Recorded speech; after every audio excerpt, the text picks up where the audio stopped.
I was turning an ugly 19 in August. I live out of home in Burnie with my partner of 1 year, Brody. I moved from Launceston up here nearly 2 years ago and have been here ever since. I'm currently on scholarship through the Pinnacle Foundation studying business with the support of the Commonwealth Bank. I was the first Tasmanian to receive this award and now advocate for other Tasmanian LGBTI people to apply. I'm also a participant of National Indigenous Youth Parliament 2014 and leave for Canberra on the 28th of May for a week-long residence to represent the Indigenous community of the Northwest Tasmania in Mock Parliament and Old Parliament House. Rubbing shoulders with the Prime Minister, Governor-General and other political members in the government, but that's not what I'm here to talk about. Today I'm here to share my story with you and to give you an insight into what I would say as being an openly gay male within the Tasmanian community. When I look back on my childhood, I must admit, I had a crazy crush on my PE teacher, and that was a big secret. I loved Britney Spears and used to dance with my hairbrush to the Backstreet Boys. I had a lot of action men, and I loved cutting and styling the hair of my trial girls. Mum's old clothes became mine, and the dress-up box was my favourite. I loved to dress up as Xena or Wonder Woman. Either one was fierce, and man, I could run in Mum's red knee-length leather high-heel boots. She even painted blue stars on them and glittery nail polish, but no one had any idea all of this was weird, not even me. At school I was pretty popular. I loved hanging out with the girls and the boys were always jealous. I got the attention. Little did they know. All through primary school I had girlfriends, and believe me when I say I was not ecstatic about this, as my PE teacher was the true owner of my heart. But all my friends were dating and claiming girls as theirs, left, right and centre, so I thought I'd jump in and follow suit. I kissed a few girls, but unlike Katy Perry, I didn't enjoy it so much. It just wasn't my thing. Finally, sex ed came around when I was in grade 6, and this confirmed my thoughts and supplied a label to the group I apparently belonged to. I was gay, I liked men, and after seeing photos and videos during classes, I certainly knew I wasn't attracted to women. This was still something I needed to keep secret though, as my mates were already poking fun at the people they thought were gay in our class. I had a girlfriend anyway, and now I was straight, and that's the way it stayed for another 2 years. Time passed, I'd grown, and was partway through puberty. I was still attracted to men, and this became more present and noticeable as puberty progressed and I fantasised about my Prince Charming coming to rescue me. I was in grade 8, at the bottom of the ladder after all the years of climbing, still trying to find my footing. I was still popular among our year group and had a large friend base. My best friend at the time was like the leader of our pack and a dominant young woman. She and I were really close and we related to each other on a level we didn't have the courage to face yet,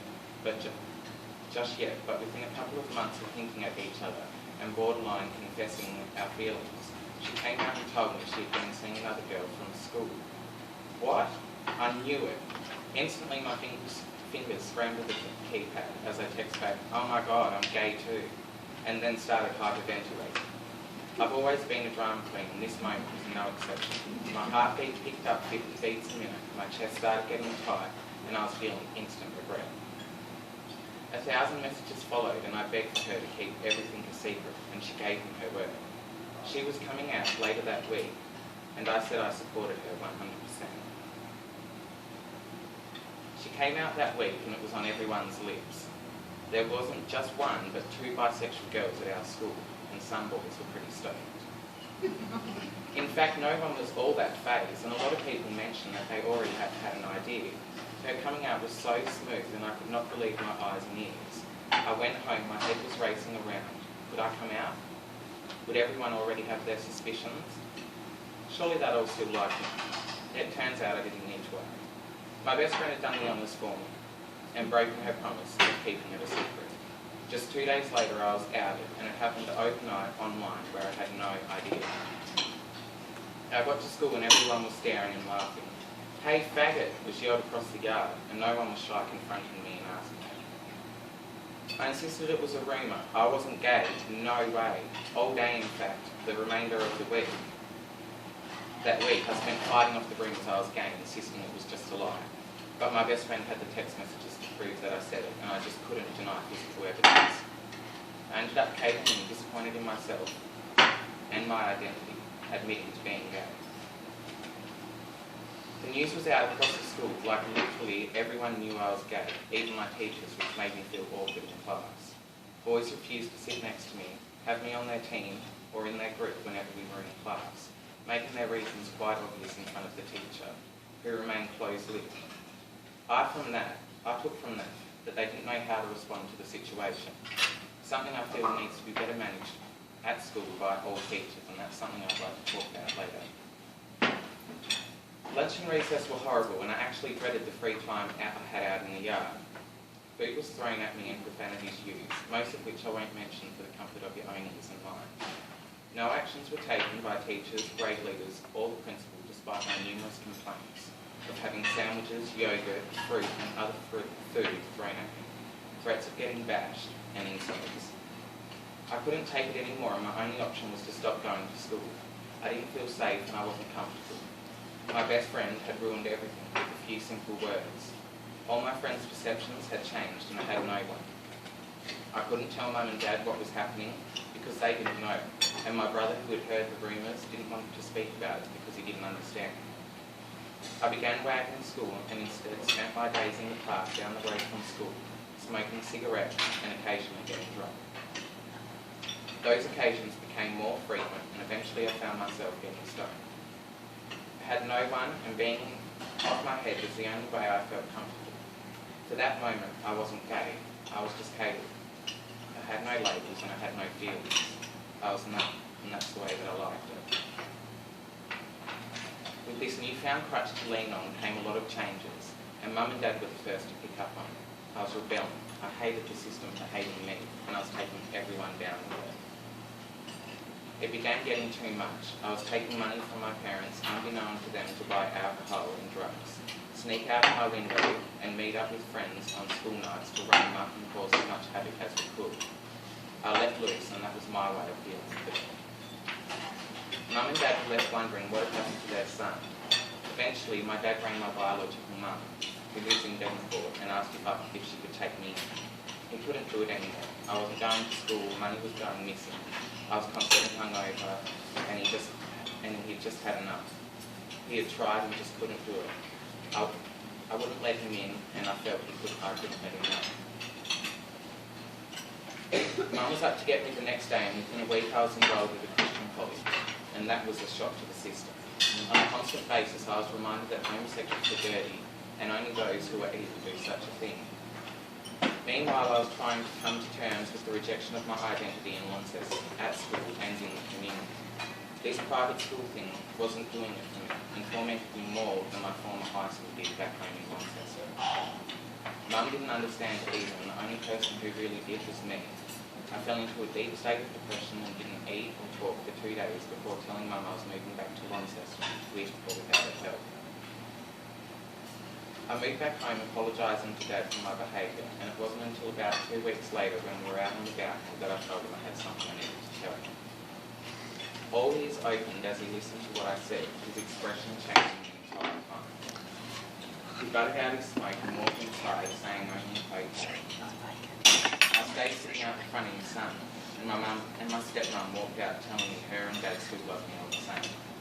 Dad was upset and in shock, out in the backyard crying, and Mum reassured me that it was okay. She had her suspicions since I used to dress up in her old clothes. We both laughed and I was relieved. I had to cuddle Dad and we both cried as he told me I will always be his son no matter what. I had found comfort and acceptance. I settled in at home with the new shed within my family, who took it fairly well, much to my surprise. My mum in Devonport felt guilty, but still felt strong about her beliefs.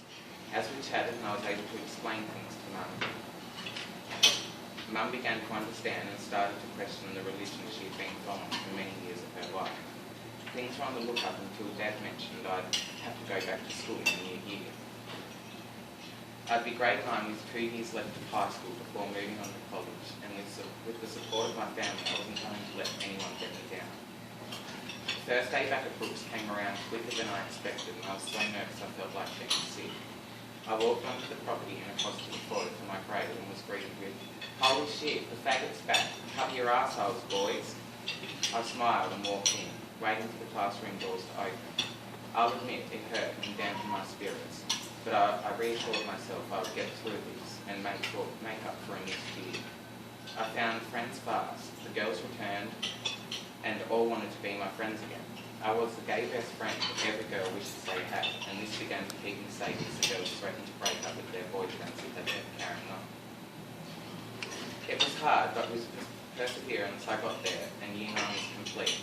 It was the holidays and I could relax. I'd settled back into high school with my newfound attitude and a solid friend base that made me feel safe and happy. Of course there were still some idiots, but I liked smiling at them more than allowing it to hurt.